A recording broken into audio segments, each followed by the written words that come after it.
Good morning. It is Monday, July 11th, and you are listening to the College Football Daily. I'm your host, Lance Glynn. While USC and UCLA announced their eventual move to the Big Ten almost 2 weeks ago, realignment is still on top of every college football fan's mind, and a lot of the talk centers around what happens with teams in the Pac-12 that don't currently have another conference right now to go to. So joining me now to discuss the conference's future, including that of the team he covers, the Arizona Wildcats, is Jason Scheer of 24/7 Sports Wildcat Authority.com. Jason, how we doing? Thanks so much for coming on, giving me some time today. Really appreciate it. Appreciate you having me on. Been busy, but fun with all the realignment stuff. Yeah, I'm sure it's been a busy couple of weeks for you for sure. And I want to start this interview out by asking the Pac-12 TV negotiations, right? They were announced to be started last week. The current deal ends in the summer of 2024, right around the time that USC and UCLA would be moving into the Big Ten. It was also reported that the conference was talking to the ACC potentially about a partnership of sorts regarding its television rights. And look, on one hand, that sort of makes sense as obviously conferences are scrambling and figuring out what to do next, especially, the ACC and the Pac-12, obviously, and the Big 12 too. But on the other hand, look, the ACC, they're trying to figure out their next move regarding realignment. And who knows, maybe that next move includes some Pac-12 teams and down the road. So what's the latest when it comes to this merger of sorts between the two conferences and your thoughts on potential plans regarding the ACC and the Pac-12 coming together? Yeah, there's a lot of moving parts to that. And the first thing is, it sounds like a complete merger is off the table. It's not going to happen. You're not going to see the Pac-10 join the ACC as a complete merger. What it would be is a partnership of sorts in the sense where you have the Pac-10, you have the ACC, the winners of the conference during the season in football would play in the championship game.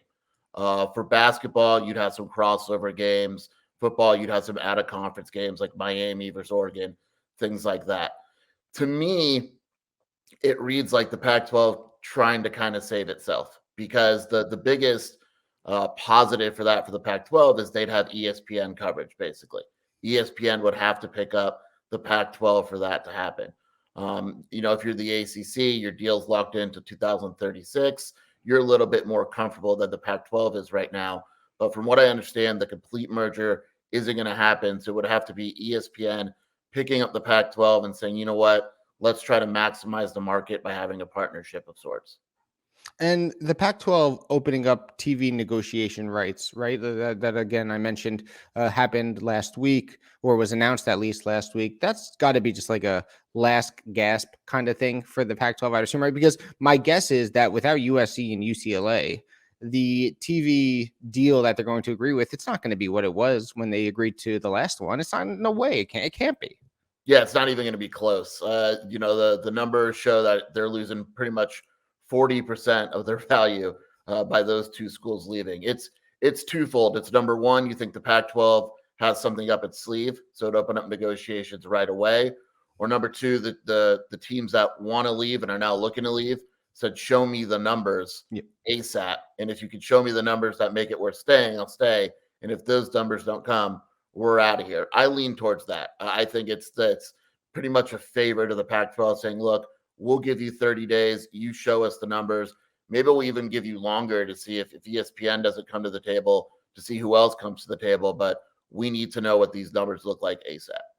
And regarding teams potentially leaving, I think everyone's sort of waiting, right? What team is next? Or if any team will even have the guts to make the move away from the Pac-12 and follow USC and UCLA, maybe not to the Big Ten, but to another conference. There have been a lot of potential scenarios mentioned about teams bolting for the Big 12, the Big 10, like we mentioned, on and on, including the team that you cover, the Arizona Wildcats. But what's the latest? What can you tell me about who could be next, or if there even will be a next in the foreseeable future with a team trying to bolt the Pac-12?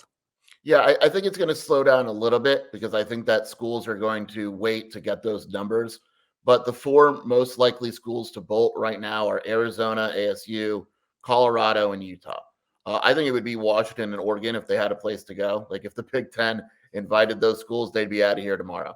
But that invitation hasn't come yet, and we don't know if it will come. But the heaviest discussions, from what I understand, are with the corner schools. I don't think anything is imminent, but if I had a guess, I think that's the path that we're kind of going down right now. Are Arizona and Arizona State a package deal of sorts? Or if one leaves, does the other have to follow them? Do they have to go together, or can they kind of separate? From everything I've heard, the discussions are they're together. It would be really surprising. Now, it's happened in the past. We've seen, we thought Oklahoma and Oklahoma State were tied together until they weren't. But Yep. from right now, the discussions are that those two schools are tied together and will likely wind up in the same place. So do you believe that it's possible that the 10 remaining schools, I guess, remain loyal to the conference and George Kliavkoff and the ADs try to add teams? Or is that just kind of unlikely at this point? Because look, who would they even add, right? Fresno State, Boise State, San Diego State. They don't move the needle nationally. No offense to them, but they just don't. The issue is that you would have to add so many schools to make up for the loss of USC and UCLA that you'd actually just be watering it down because your share would decrease because now you got to pay more schools. I don't think expansion is on the table as much as it may have been for other conferences. There's San Diego State and UNLV make a lot of sense, but at the end of the day, they're not moving the needle enough financially for the 10 schools to care. I think the most likely scenario, if we're talking about keeping the conference alive, would be those 10 schools, partnering up or just staying with those 10 schools, seeing if they can get the best deal and dividing the money that way. How awkward, and this is kind of a personal question for you because I'm assuming you'll be there or at least be covering. How awkward is Pac-12 Media Days going to be when it happens? Yeah, it's going to be awesome. Because, George, they got to know what's coming up, right? Like, Yeah. it's going to be the only topic. And maybe when you split it, talk to coaches individually, it won't be. But, the first time Lincoln Riley or Chip Kelly take the podium, George is going to take the podium. It's going to be wild. Yeah. Do you envy at all George Kliavkoff's position right now? For a guy who started last summer at this point to get thrown into this fire only a year later, sort of. I really feel for him. That is just a tough position to be in. Yeah, it really is. And he probably joined the conference thinking he'd have to clean up a couple things. And, he also stood pat. He had the opportunity to expand and he basically said no. And so it's partially his fault. But the trajectory of the conference since he joined, and a lot of it's not his fault, has just been crazy to deal with. Now, looking back a year, right? How big of a joke really was the alliance between the ACC, Big Ten, and the Pac-12? I see you laughing. Come on, that just went right down the drain. It was never there. Handshake deals don't exist anymore. When you're dealing with billion-dollar entities or whatever it is, Yeah. What's a handshake deal? And what's funny is the alliance turned out to probably give the Big Ten an opportunity to steal the Pac-12's two best schools. Yeah. And so that's I think part of the hesitancy with the ACC is it's being described as a loose partnership, and Pac-12 fans are like, no, we don't want to do this again. We just had a loose partnership. The alliance. Yeah, so it made no sense at the time, and it makes even less sense now. So let's look ahead now. 5 years from now, does the Pac-12, Pac-10, Pac-8, whatever it's going to be called then, does the conference exist? Can it remain, or does a merger come along, or just an all-out fleeing by the remaining teams happen to, I guess, end the conference in college athletics? I just don't see how it exists. I just don't see how it'll be financially viable down the road. I'm not sure it's going to exist. The day USC and UCLA leave, that could be the end of the conference. But 5 years from now, I think we're headed towards the super conference idea and a complete restructuring of college football. And I would just be really surprised if that includes the Pac-10 or whatever it looks like. So, Jason, a couple questions about Arizona before I let you go. Just in general, what's the latest about the Wildcats' future? Obviously, we all heard the rumor about the Pac-12, about the Big 12, and that they could be one of the 4 or 6 teams to potentially bolt to that conference. Where's the university currently when it comes to realignment and making sure its athletic programs are in the best position possible? I got to give credit. I think that the administration here has been very aggressive in trying to find its new home. There's other schools that are kind of sitting back and seeing what happens. Arizona's not one of them. They've been pretty aggressive. The issue is it's difficult to imagine Arizona going on its own. So the 4 corner schools are a little bit of a package, it sounds like. And so I think if it was up to Arizona, they'd go to the Big 12. I think it's still kind of headed in that direction, but it's maybe slowed down a bit. But it's going to come down to, Arizona can go to the Big 12 and the geographical footprint is fine. They would be fine in the Big 12. And so right now, if I had to guess, I think Arizona's headed towards the Big 12, but it probably slowed down a little bit in the past week while other schools figure out what they want to do. Yeah, I guess that's kind of my question. Is there a timeline to this at all? Does the Arizona president, Robert Robbins, does the athletic director, do they have like a certain timeline timeline or a date that they want to figure this thing out by?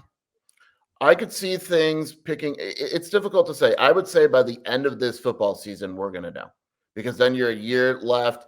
And something that I think people have to keep in mind is, let's say all these schools announce that they're leaving and the Pac-12 basically dies. Well, in a month, you got to play a football season. And that's something that it's just, in terms of competitiveness and all that and coverage, it kind of screws everything up. So if you're a team like Arizona and you know you want to leave, and you're going to leave at the end of the football year anyway, you wait the football season, you play competitive games, and then you announce after season, look, we're all going. Because it's difficult for basically you to say the conference is dead, but hey, watch us for 2 more years and see if we can make money in the next 2 years. So it wouldn't surprise me if it slowed down because of that. But again, I think we're going to know more after this TV window closes. If they don't have a deal and then it goes another 30 days and they don't have a deal, I think it's pretty obvious where the whole thing is headed.